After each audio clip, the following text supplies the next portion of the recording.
एक बार गेस कीजिए कि इंडिया 2024 में कितनी मैच जीती होगी। 1, 2, 3, 4 कितनी जीती होगी। इंडिया 2024 में 0 बार जीती है। बार बार लगातार हार कर ड्रॉ कर कर कर हम आज की मैच के आज के मुकाम पर पहुंचे हैं। आज है इंडिया वर्सेस सीरिया।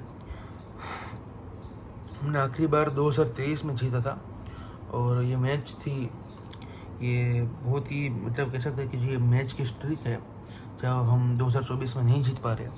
ये बहुत ही टफ है और इसको हम फेस कर कर as an Indian football fan बहुत ही दिक्कत वाली बात है, क्योंकि मैं एक बाजू क्लब को बार्सिलोना में सपोर्ट करता हूँ, एक बाजू नेशनल टीम में इंडिया को सपोर्ट करता हूँ। तो दोनों तरफ से कह सकते हैं कि मेरा तो कचुम्बरी बन रहा है। ऑल्दो हम आज इंडिया वर्सेस सीरिया की बात करेंगे।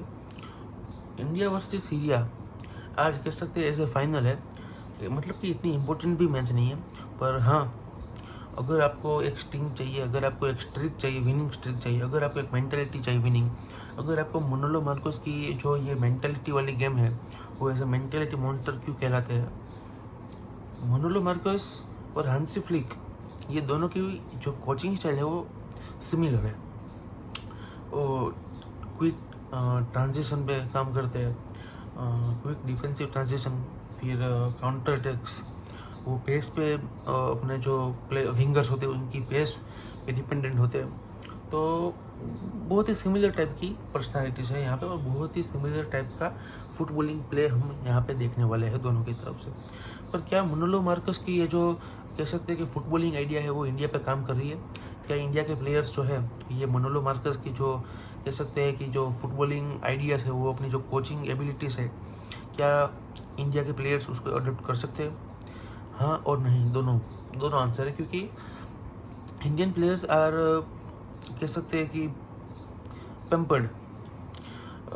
इसका एक ही रीज़न है कि इंडिया के प्लेयर्स जो है वो बहुत ही आराम से आईएसएल में खेलते हैं।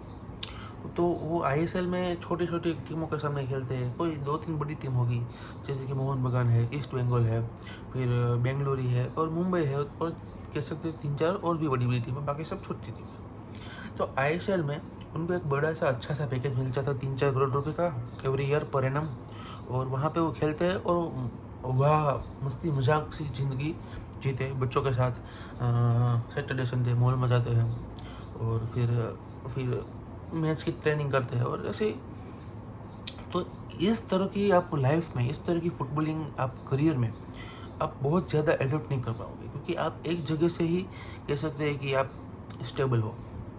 तो आप बहुत एडप्ट करना आपको पसंद नहीं है, तो आप कोचिंग स्टाइल भी एडप्ट नहीं कर पाओगे। मोनोलो मार्कोस ने ये एक इंटरव्यू में बताया था, ये मैं नहीं बता रहा हूँ, ये मोनोलो मार्कोस जो हमारे नए कोच है उन्होंने ही ये बताया था अपने पहले ही इंटरव्यू में कि Indian players are pampered because they don't want to leave ISL, they don't want to leave India, they don't want to try new footballing tournaments in Europe, in South Asia, in South East और in USA और in South American football, Brazilian football, American football.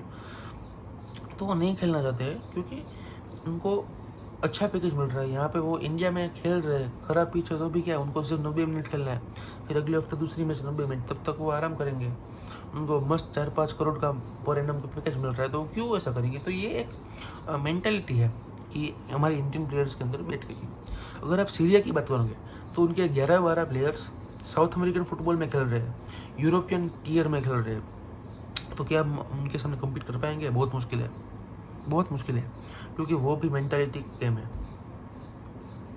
वो यूरोपीय mentality के साथ खेलते हैं, वो south American mentality के साथ खेलेंगे जो टूर्नामेंट्स में खेलते हैं। और हम अपनी आईएसएल की जो हमारी मेंटालिटी है, आईएसएल में धोबी पछाड़ फुटबॉल हम खेलते हैं, तो मतलब कि वो भी बुरा नहीं है, पर मतलब कि मेसी अगर अर्जेंटीना में ही खेलता होता तो क्या वो बल्लून डोर जीत पाता, या अगर रोनाल्डो स्पोर्टिंग सीपी में ही खेलता होता तो क्या वो इतना बड़ा प्लेयर बनता। तो ये आपकी मेंटलिटी है, आपको बाहर आना पड़ेगा, अपने कंफर्ट जोन से आपको बाहर आना पड़ेगा और खेलना पड़ेगा। तो हमने लास्ट मैच देखी इंडिया वर्सेस मॉरिशस की, और India versus Mauritius was a disaster class by कह सकते हैं इन एवरी एस्पेक्ट्स। इंडिया के जो प्लेयर्स थे वो भी कल परसों जो मॉरिशस के सामने मैच थी अच्छा नहीं खेले। थापा का फर्स्ट हाफ में मैच जो फर्स्ट हाफ का जो 45 मिनट्स थी वो अच्छी थी, पर उसके बाद ये स्विच ऑफ। पर बहुत ही डिसेंट परफॉर्मेंस था, मैं उसको क्रिटिसाइज नहीं करना चाहता हूँ। पर हाँ, क्या आज की मैच में हम जीत पाएंगे, क्योंकि अगर Syria will be comfortable if they can draw this match, because वो 1 पॉइंट जीत जाएंगे, वो पहले से एक मैच जीत चुके हैं, तो they would be at 4 points और ये जीत जाएंगे तुरंत कप। तो I think that India should change their mentality. India should think about the future, not about the past or not about the present. They should think about future और present को भी सोचना पड़ेगा, क्योंकि इंडिया के जो players है वो एक ही मेंटालिटी पे होता है, और वो होता है कि पास पास पास, हॉरिजॉन्टल पास नॉट वर्टिकल पास, क्योंकि वर्टिकल पास हम खेल नहीं पाते, हम रिस्की फुटबॉल खेल नहीं पाते। क्यों? क्योंकि हमारे प्लेयर्स ISL में खेलते हैं, हमारे प्लेयर्स को बाहर जाने से डर लगता है। क्यों? क्योंकि वो फ्लॉप हो जाएंगे तो उनके जो यहाँ पे 4 करोड़ रुपए मिलते हैं वो भी नहीं मिल पाएंगे, इसका डर है। तो ये डर होना जायज़ भी है, पर हमें इसको आगे कैसे बढ़ाना है। आज हम पूरी लाइनअप की बात करेंगे, क्या लाइनअप हो सकती है, मतलब कि मैं जो चेंजेस होने वाले हैं, चेंजेस हो सकते हैं टीम इंडिया में, वो मैं आपको बताने वाला हूँ। अगर आपको ये पूरा आर्टिकल पढ़ना है तो स्पोर्ट्स कीडा में चाहिए, या फिर इंडियन अंडा फुटबॉल गूगल में आपको मिल जाएगा, वहाँ पे भी आप जा सकते हो। तो एज ए स्ट्राइकर में मनवीर सिंह को देखना चाहूँगा, और राइट विंग में मैं देखना चाहूँगा चांगते को। एज ए नंबर 10 में देखना चाहूँगा थापा को। थापा का परफॉर्मेंस सब कहते हैं कि बहुत ही बढ़िया नहीं था, पर I think he was a decent player in the first half. Second half में कुछ चेंजेस की ज़रूरत पड़ गई थी, पर मुझे लगता है कि सीरिया के सामने he could be match fit है, शार्पनेस उसकी होगी, तो मैं आई think he could play very well, तो कल वो खेल सकता है। और डिफेंस में अनवर अली से मैं स्टार्ट करवाना चाहूँगा। Anwar Ali should start this match, क्योंकि हम सीरिया के सामने खेल रहे हैं, को हम बिल्कुल भी चांस नहीं ले सकते। Gurpreet Singh Sandhu would be at our goalkeeper. Anwar Ali Rahul के साथ को पेयरिंग करेंगे और it would be a great match. Syria की जो मेंटेलिटी है, सीरिया के जो कोच है, ये ऐसा बताते हैं कि our players are playing a warm up match against India, मतलब कि इंडिया के सामने अगर आप मैच कर रहे हो तो ये वार्म अप मैच है आपके लिए मेन मैच नहीं है। अगर आप फाइनल में भी खेल रहे हो तो भी आपके लिए वार्म अप मैच है इंडिया के सामने खेलना। तो ये इंडिया की जो ये कह सकते हैं कि ये एक बहुत ही बेकार जो नाम पड़ गया है इंडिया का फुटबॉल में, कि इंडिया के सामने आप खेल रहे हो तो कुछ नहीं है इंडिया। ये बहुत ही, मैं कह सकता हूँ कि बहुत ही ख़राब सोच है दुनिया की, क्योंकि इंडिया धीरे धीरे ग्रोथ कर रही है। और मनोलो मार्कस के ऊपर मैं आना चाहूँगा, क्योंकि मनोलो मार्कस है, ये अपने प्लेयर को किस तरह कह सकते हैं कि इम्प्रूव करते हैं, किस तरह वो अपने प्लेयर्स के अंदर वो अपने जो आइडियाज़ है फुटबॉलिंग के, अपने जो कोचिंग स्टाइल है उसको मैच कैसे करते हो, और प्लेयर किस तरह इस कोचिंग स्टाइल को अडोप्ट करेंगे।